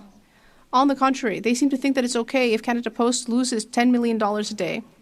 We don't think that's all right. What we're asking the union, what we're asking management, is to come to an agreement to ensure that an institution which is so important for the country finally finds a way to be financially sustainable. It's not acceptable for it to lose so much money, taxpayers' money. For Leeds, Grenville, Thousand Islands, Rideau Lakes. The Prime Minister promised a good deal for Canadians by July, but we've seen 86,000 Canadian workers lose their jobs. That includes 100 families in Maitland as Invista sent their jobs down to the U.S. It includes 35 families in Brockville as steel tariffs they crush the operations at Douglas Barwick with more jobs on the line. Canadians can't feed their families on the empty promises that they're hearing across the way today or hear from the Prime Minister. So when will he deliver that good deal for Canadians that he promised by July? The Honourable Parliamentary Secretary to the Minister of Finance. Finally, it's slightly ironic that the Conservatives are lecturing us about protecting jobs. While the opposition leader fought all summer to protect his jobs, we were standing up to protect Canadian jobs. We've offered workforce reskilling for 50,000 workers. A strategic response fund of $5 billion will provide flexible financing to help firms adapt to tariffs. We've launched and moved forward on a Buy Canadian policy, liquidity relief, regional tariff response initiative, and a remissions framework. All of these things demonstrate to Canadians, and they will know, and they know who is going to stand up for their jobs. The Honourable Member for Leeds, Grenville, Thousand Islands, Rideau Lakes. Well, on behalf of the 86,000 Canadians who lost their jobs, how's that going for you? Because I want to know, as Canada has the fastest shrinking economy in the G7, with $52 billion of net investment fleeing Canada, we want to know, Mr. Speaker, to the member opposite, what is their plan? Canadians can't feed their families with these empty promises. This Prime Minister promised that deal. Instead, he's down in Washington gushing over Donald Trump as investment flees our country at a record pace. What are they doing for Canadians who are out of work? The Honourable Member, the Honourable Parliamentary Secretary to the Minister of Finance. The famous words of Helen Keller, pathetic is the man who has sight but no vision. I would suggest to Canadians that the Conservative Party has no vision for the future of Canada's economy. This party got elected on a mandate to build Canada strong, to protect Canadian jobs. That's exactly what we're doing.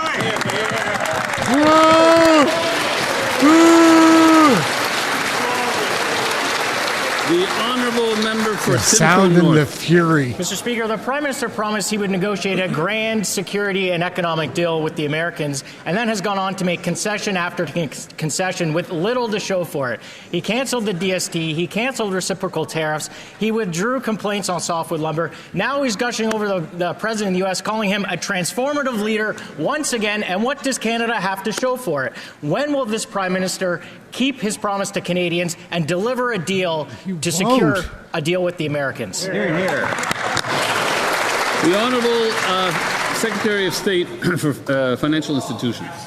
Mr. Speaker, while the Conservative leader was busy this summer trying to get back the only job he ever had, we crisscrossed the country listening to Canadians.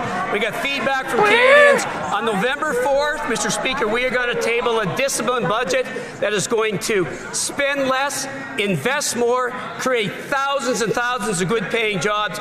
This is what a government looks like that's going to build Canada strong. Thank you, Mr. Speaker. The honourable member for Simcoe North. Mr. Speaker, a disciplined budget. The deficit has doubled. Almost 100,000 Canadians are now out of work. They still don't have a deal with the American auto plants are mothballed. Manufacturing is slowing. $54 billion of investments have left this country. Tariffs are higher today than when this Prime Minister took office. So when will he actually deliver on his promise to secure a deal with the Americans? Absolutely. The Honourable Secretary of State for Financial Mr. Speaker, as we go door to door on this side, what we're hearing back from Canadians is crystal clear. Canadians they compared between a leader with world-class experience versus a leader that's never had a job outside the House of Commons. Mr. Speaker, we stand with our Prime Minister. Canadians stand with our Prime Minister. We are going to build the strongest, most resilient economy in the G7, an economy that Canadians can be proud of. Thank you, Mr. Speaker. The honourable member for Beauce. Mr. Speaker, the Prime Minister promised to resolve the U.S. tariffs before July 21st. Today, not only has he failed to deliver, but the situation is getting worse. On October 14th, Canadian lumber will be hit with another tariff increase, this time to 45%. Mr. Speaker, in Beauce and across the country, our market is suffocating. Our businesses are suffering while this government stands idly by. Mr. Speaker, even the Prime Minister said we'd have a big win. But can he finally keep his promise with respect to all of the U.S. tariffs? The Honourable Parliamentary Secretary. Mr. Speaker, I'd like to remind everyone in this House that 85% of Canadian exports to the U.S.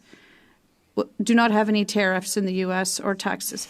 For the other products that are affected by specific tariffs, we are working hard and we are providing them support in this transition. We are always here to support companies, particularly in the regions, Mr. Speaker. Honourable member for Boy's large suit. Mr. Speaker, residents in my riding of Oakville West want to see projects in this country built faster. The Prime Minister has made it clear we have to build homes, build energy infrastructure, build up defence capacity, and build Canada's economy so that it's strongest in the G7.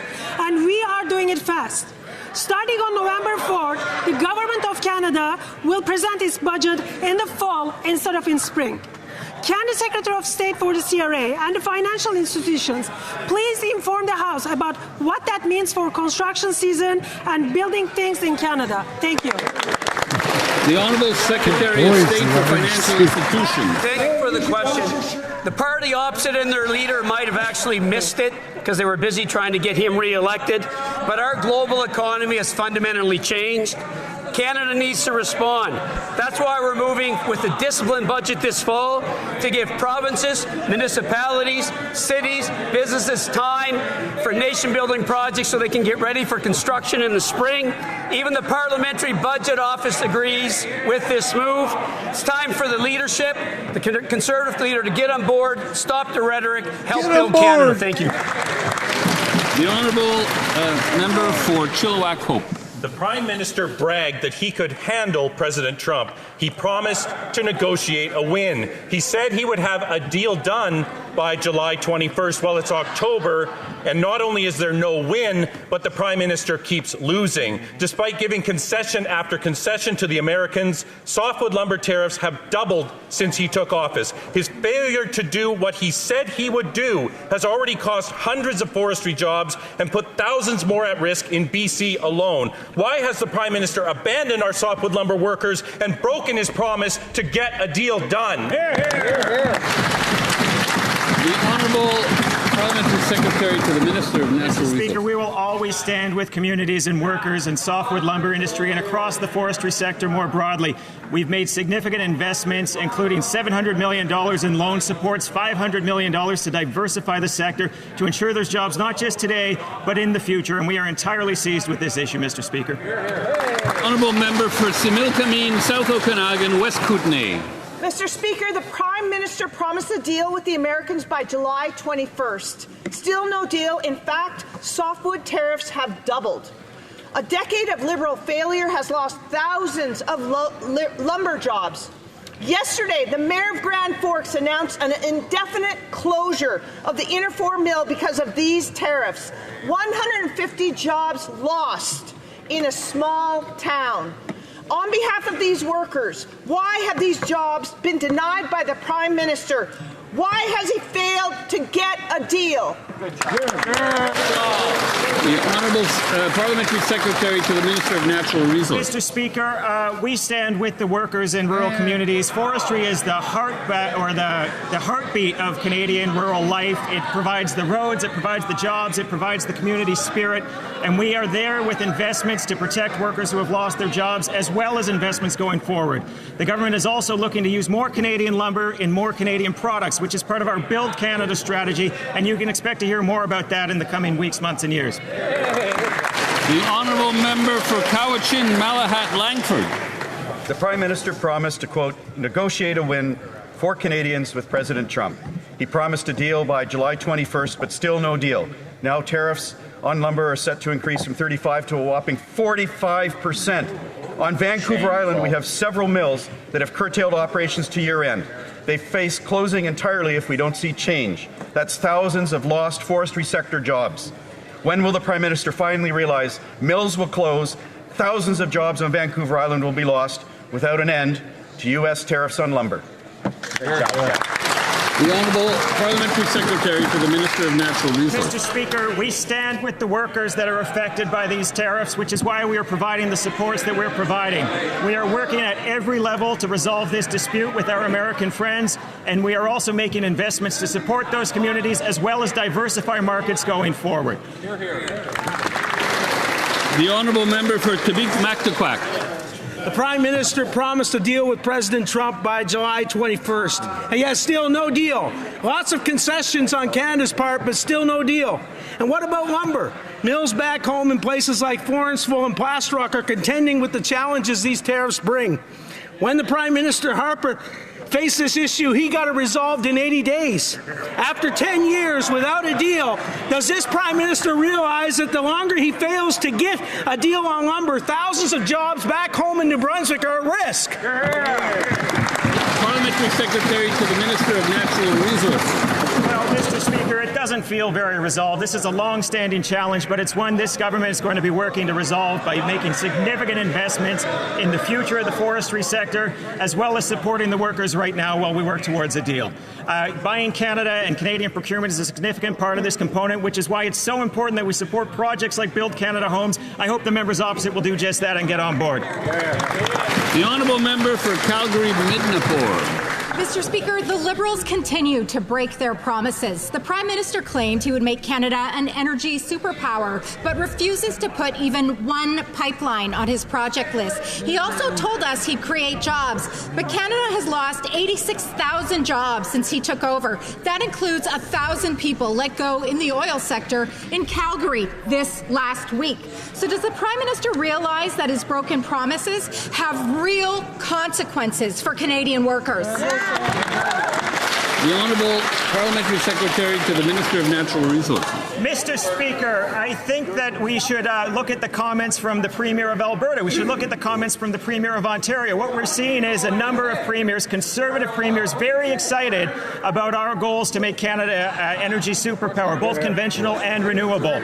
In terms of the workers in Imperial, my heart goes out to them. The reality of the situation is it is always a bad idea to bet against Canadian workers and Canadian workforce, and we're going to be there for them to help them. Honourable Member for Calgary-Midnapore. Not convincing. This member should be ashamed for all the constituents who have lost jobs in his riding. The Liberals are building bureaucracies, not pipelines.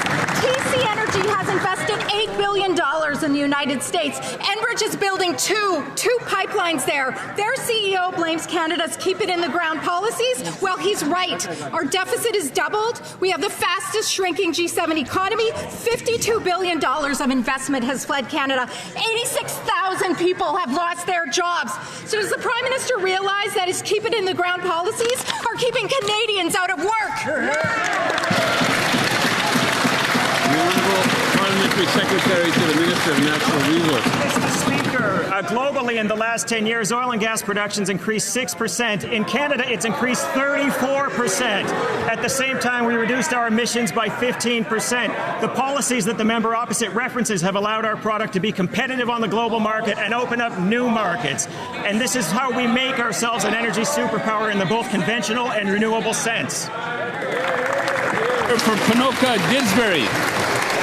Prime Minister is breaking his promises to Canadians. He claimed that Canada would become an energy superpower, but refuses to put a pipeline on his list of nation-building projects. He promised the fastest-growing economy in the G7, yet he's delivered the fastest shrinking. He promised to create jobs, yet he's lost 86,000 jobs since becoming the Prime Minister.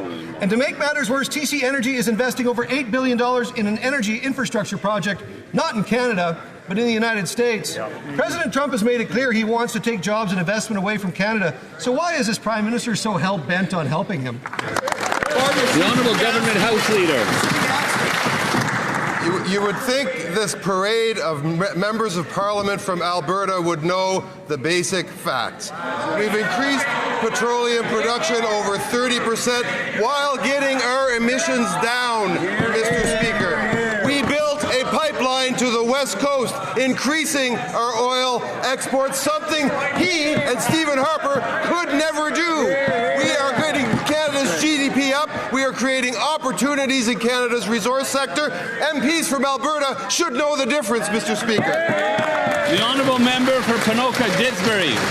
Nothing could be further from the truth. The Liberals can't get their story straight on the economy. On one hand, they say that tariffs are hurting us. On the other hand, they claim that we have the best possible tariffs of anyone in the world. Both of these statements can be true, but that never stops a Liberal from saying them.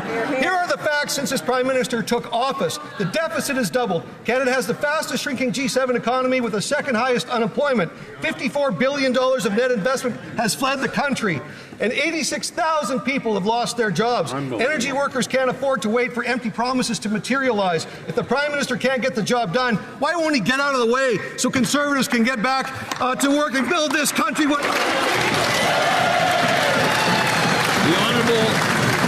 Honourable Parliamentary Secretary to the Minister of Industry. Thank you, Mr. Speaker. You know, in this crisis that we're in, it is so important to work hard to protect jobs, to create jobs, and to bring the talent that we need to this country.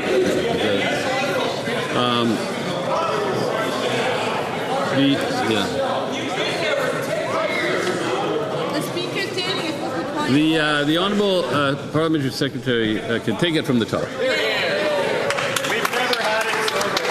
We were elected, Mr. Speaker, to protect jobs, to create jobs, and to foster the best job-creating situation in the G7, and that's exactly what we're doing. That's right. And we have to defend ourselves in the United States, but meanwhile, we're working hard with Build Canada Homes, using Canadian steel, Canadian lumber, with the most aggressive Buy Canadian procurement policy that this country's ever seen, with new protections for workers, with a strategic response fund. Mr. Speaker, will always be there for workers and businesses. The Honourable Member for Bow River. Mr. Speaker, another Alberta MP here watching $1 trillion going out of the country. The Prime Minister keeps breaking his promises. He said Canada would be an energy superpower, yet will not greenlight a single pipeline. He promised the fastest growing economy in the G7, but now we got the fastest shrinking. He said he would create jobs, but 86,000 are gone. Enbridge is calling out the Liberal anti-energy policy and is building 2 new pipelines in the United States. Does the Prime Minister understand that his war on Canadian energy is sending good-paying jobs to the U.S.? Hear, hear. The Honourable Government House Leader. Well, once again, it falls on the lowly old MP for Gatineau, Quebec, to point out some Alberta truths to the Alberta members over there. We built a pipeline to Tidewater. We are increasing Canada's GDP. We're getting the world price to benefit the workers in the resource industry in Alberta. And if he doesn't believe it, you know what? I'll get him Danielle Smith's phone number and he can ask her.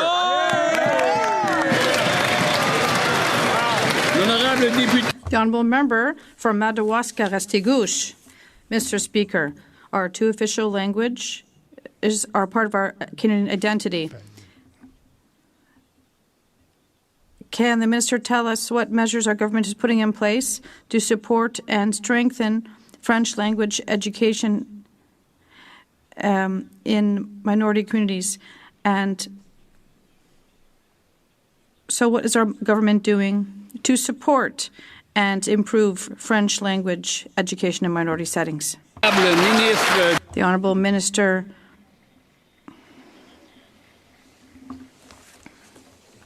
Thank you, Mr. Speaker. I'd like to thank my colleague for his commitment to our official languages. Our government has already announced more than $732 million to support French language education across the country, from preschool to post-secondary education. This represents an investment of $43 million in Saskatchewan, $523 million in Ontario, and $133 million in New Brunswick. And another announcements are upcoming. Bilingualism is at the heart of our Canadian identity and a source of great pride for all of us. The Honourable Member for Chicoutimi. Mr. Speaker, people in the aluminum sector in Saguenay are expecting results because everyone knows that the Prime Minister said that he would be the man to negotiate with the Americans. But since he's been elected, tariffs have doubled. Despite concession after concession, companies are still facing uncertainty and we're more vulnerable than ever. Will the Prime Minister keep his promise and end all the tariffs? The Honourable Parliamentary Secretary to the Minister of Industry. Mr. Speaker, we have been to Saguenay. We have spoken with the entrepreneurs there. The aluminum situation is concerning. We do have measures and programs for companies. In the meantime, I'd like to remind this House that 85% of Canadian exports do not have tariffs. Thank you. The Honourable Member for Chicoutimi-Le-Fjord. Mr. Speaker, I'd like to say that the deficit has doubled. $54 billion in investment has fled our country. Thousands of workers have lost their jobs. And we're far from the G7 country with the best company. On the contrary, with this government, we're not competitive. The Prime Minister promised he would remove all tariffs on everything. Why has he not kept his promises? The Honourable Parliamentary Secretary. Mr. Speaker, people say it takes two to tango, and to take tariffs, we also have to be able to negotiate with our counterparts. And to date, this hasn't been necessarily possible. So we don't want to rush and just take anything. We want to obtain the best possible deal in the circumstances. Thank you. Member for Aurora, Oak Ridges, Richmond Hill. Mr. Speaker, the Prime Minister promised to, quote, negotiate a win with President Trump and get a deal by July 21. 3 months later, there is still no deal. He promised elbows up, and then he caved on counter tariffs and more, getting nothing in return but higher U.S. tariffs. He promised the fastest growing economy in the G7, and he delivered the fastest shrinking G7 economy with the second highest unemployment. For the 86,000 workers who have lost their jobs since he took office, time is up. Will the Prime Minister keep his promise and negotiate an end to all U.S. tariffs today? The Honourable Government House Leader. Well, Mr. Speaker, after this entire question period, Canadians can be forgiven for thinking that it takes these Conservatives a little long to get out of their seat when it comes to defending this country. That's right. It looks a little too sneakily much like these Conservatives are happy to see a tough negotiation in the White House. Mr. Speaker, Canadians will not accept anything but standing foursquare behind our Prime Minister, this government, as we take Canada's hopes, Canada's dreams to Washington and get the best deal possible. That's what we'll be doing, and the Conservatives should not look like they're The Honourable Member for Thunder Bay, Rainy River. Mr. Speaker, many years of underinvestment in affordable housing for both Indigenous people and Northerners has resulted in a serious gap in affordable housing for both of these groups. Can the Minister of Northern and Arctic Affairs tell this House how our new government is working with Indigenous leadership to close the infrastructure gap and how Build Canada Homes is turning that partnership into new homes for both Northerners and Indigenous people? Excellent question. The Honourable Minister for Northern and Arctic Affairs. Mr. Speaker, through Build Canada Homes, our new government is working with Nunavut Housing Corporation to deliver hundreds of new homes, including factory-built units to build more faster. We're working with Indigenous partners so homes are safe, culturally appropriate, and not overcrowded. And we're supporting Nunavut's goal of 3,000 homes by 2030. We're also applying this Indigenous-led Northern-ready approach across the North, delivering homes and strengthening communities, because reconciliation means delivering results together. Hear, hear. The Honourable Member for London Fanshawe. Mr. Speaker, the Liberal Prime Minister keeps breaking promises to Canadians. He promised the fastest growing economy in the G7, but delivered the fastest shrinking economy. He promised to create jobs, but Canada has lost 86,000 jobs.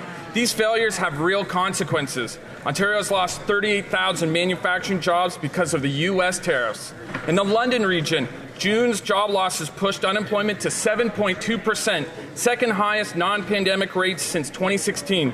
Does the Prime Minister realize his broken promises are having dire effects on Canadians? Well done. The Honourable Parliamentary Secretary to the Minister of Industry. Thank you, Mr. Speaker. We'll always be there to support the workers of London and the businesses of London across southwestern Ontario to protect jobs, to create jobs, and to keep and attract the best talent in the world. And maybe I'll just share some facts for the House in terms of the investment that is coming into Canada. Second largest FDI stock to GDP ratio among G20 countries in 2024, Mr. Speaker.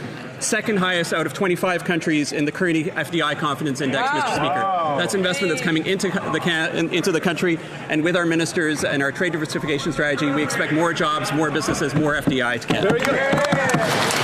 The Honourable Member for Courtenay, Alberni. Mr. Speaker, on BC coast alone, there are 900 vessels, 90 of them over 500 tons at the end of their life, posing an imminent threat to our environment if they aren't recycled.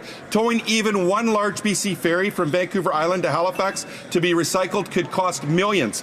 In Port Alberni, we're ready to build a ship repair and recycling centre of excellence in partnership with First Nations.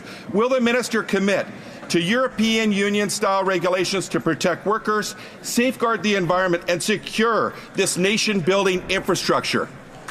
The Honourable Government House Leader. Well, Mr. Speaker, I look forward to working with my honourable colleague on this issue. We've had many interesting conversations, and we'll have, I'm sure, many more. We're protecting the environment, of course, Mr. Speaker. We're removing wrecked and abandoned vessels. For issues like shipbreaking, for example, we work closely with our provincial counterparts. We're going to be taking action to protect our waters and our coasts, Mr. Speaker. And again, I look forward to working with my honourable friend on this issue. The Honourable Member for Courtenay, Alberni. Mr. Speaker, the Prime Minister has been telling Canadians this government will spend less and invest more, while abandoning the Liberals' promise to make mental health a full and equal part of Canada's universal public health care system. It's estimated every dollar invested in mental health generates $2 of long-term savings, while untreated mental health issues cost our economy more than $50 billion every year. On Mental Illness Awareness Week, will this government acknowledge it's time to invest in the mental health of Canadians as a nation-building project? The Honourable Minister of Health. Thank you, Mr. Speaker. I'd like to thank my colleague for his question. Mental health is at the heart of this new government. She's a voodoo woman. Like, oh my concerns, goodness. She's a and we'll ridiculous do everything we can to support the mental health of Canadians. Wrong in fact, with Carney's we do cabinet. have a program for mental health in youth. Mentally retarded.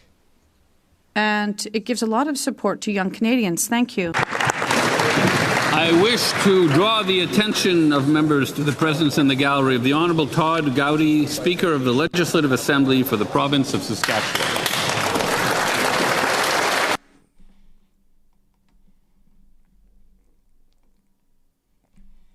Safety is now a thing of the past. After 8 years of Trudeau's catch and release policies, crime, chaos, drugs, and disorder rule our streets. Crime and violence that today afflicts our nation will soon, and I mean very soon, come to an end. When I'm Prime Minister, he will stay behind bars, and he will only come out in a box. And we're going to make sure that it is jail, not bail. It will be jail and not bail. Jail, not bail. Jail, not bail. Hard time for hard crime. It's the courts that decided that, sir. So what does that say about your view of the courts? It says that my view is that I will decide. What we really have to do is rethink what tools are available to the government to just simply disregard important constitutional rights. Doing this very thing and our ability to protest governments at all. That I will decide, that I will decide, that I will decide. Hey guys, I have an update on my dad. I'm actually just going to read this. It's on my teleprompter because this is too hard to explain off the cuff, so I wrote it out. This summer has been exceedingly difficult. Dad was in an ICU suffering from pneumonia and sepsis after dealing with a host of neurological issues this summer that we believe stem from CIRS, which is chronic inflammatory response syndrome due to decades of mold exposure. We don't have a better explanation for his neurological symptoms at the moment other than spiritual attacks. He's been suffering for the last number of years with unexplainable neuropathy and weakness, amongst other symptoms, but they worsened this summer after he cleaned out his parents' basement after his dad, my grandpa, passed away. We weren't able to communicate with Dad really all of September. During the end of the pneumonia, he was diagnosed with critical illness polyneuropathy, which we're hoping is critical illness myopathy, which is bad enough. That's been heartbreaking and brutal on top of everything else. But after almost a month in the ICU, he's been moved out to a less urgent floor. Praise God for that. We're still in the midst of this, but now we're seeing improvements daily. The timeline for his full recovery is hard to tell at the moment, and I'll update everyone when we have more information. My family's asking for prayers. Like I said, this summer's been exceedingly difficult and terrifying. Dad's condition is complicated by the fact he can't take most medications without suffering from severe paradoxical reactions, which limits treatment options. Like I mentioned, I believe there's a spiritual element at play here. I think a lot of people have felt it in the last few weeks and months. It's been hitting my dad and my family hard this summer. In August, the day Dad was brought to a hospital by ambulance, my newborn Audrey was also brought to a hospital by ambulance within hours of each other. It was unbelievable. This was the second time this summer we had brought Audrey to the hospital after she almost died from near heart failure at 6 weeks old. That is exceedingly rare, and they couldn't find a cause for. She was diagnosed with idiopathic pulmonary hypertension, which seems to have resolved, praise God. But it's not something that happens. You know, this was... The Honourable Minister of Industry. Government never talks down our workers, never talks down our economy, never talks down our industries. And we are there to create jobs while we be protecting a lot of jobs. Of course, I hear everything that is happening in the auto sector. That's why we've been there for Oda, for Honda, for Toyota, for Stellantis, for Ford, and for GM. And we've put a remission system in place to make sure that they would protect jobs. Meanwhile, I must say to my honourable colleague that Canada will be the second best country in the G20 for doing business, according to the Economic Intelligence Unit. And among the G7, Canada is ranked third with respect to ease of starting a business. The honourable member for Calgary, Signal Hill. Justin Trudeau is a fighter. Fighters get knocked out. He can try to call himself Rocky Balboa and play fight songs to aggrandize himself as the star. But the people lined up at food banks, 2 million of them every month, know better.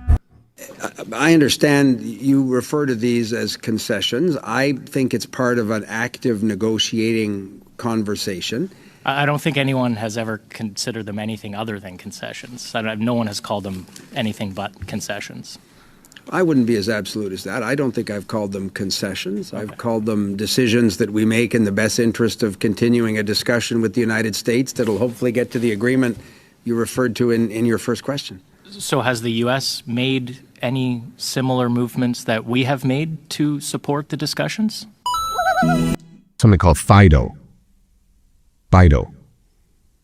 I'll put it politely. Forget it, drive on. It's not forget it. It's another word. That I know this is a family-friendly audience. What's up, gang? Aaron, Kennedy and Looney. So we've got Pierre Poilievre. He's going to whip it out. Don't say the bad word. It sounds like what you're saying is that we've got unemployment because of an unfriendly business environment, which is the result of high taxes. Is that a central part of the equation? Yes, that's a critical one. Yeah. Oh, yeah. Thank you to all the witnesses for taking the time to join this very important study, and thank you, Chief Roskamp, for your testimony. I'd like to start with you, because we heard witnesses earlier in this meeting say that the instances of criminals committing crime on bail are outliers. That was the exact word that one of them used. That when criminals commit crimes on bail, they are outliers. Is that your experience on the ground as a police officer, Chief Roskamp? That is not my experience. The vast majority of individuals committing criminal offenses today are doing so pre-trial in a pre-trial recidivist way. Just for context here, St. Thomas is a small community, but relatively speaking, fewer than 50,000 people. What is the volume, if you had to estimate, of these prolific offenders, these individuals that you would attribute to engaging in chronic criminality, and what is the burden that your police service is shouldering as a result of those individuals? That's a great question. I can give you some statistics. Between 2022 and 2025, our police service laid approximately 7,500 criminal code charges. Of those 7,500 criminal code charges, 2,000 were failing to comply with court disposition. Consistently, year after year, we see about 33% of our charges being failed to comply.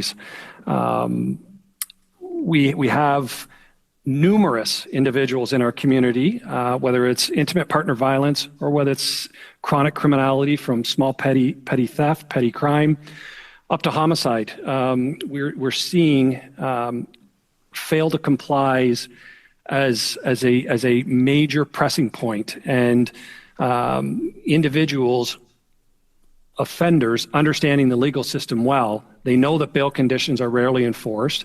They anticipate delays in the court proceedings. They recognize that even serious charges may not lead to long-term detention.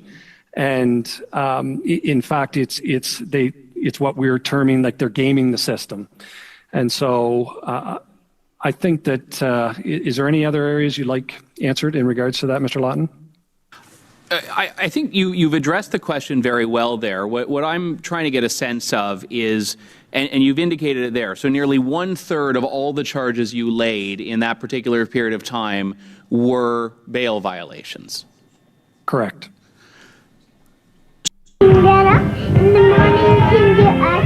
You should do exercises. That's important to our good health.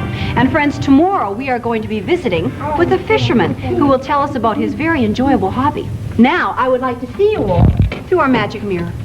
Romper, bumper, stomper, boo, tell me, do. Magic mirror, please tell me today, did all of my friends have fun at play? I see all of my friends in Alberta. It's nice to see you. And I see Dan and Vivian. I see Marlon and Mona.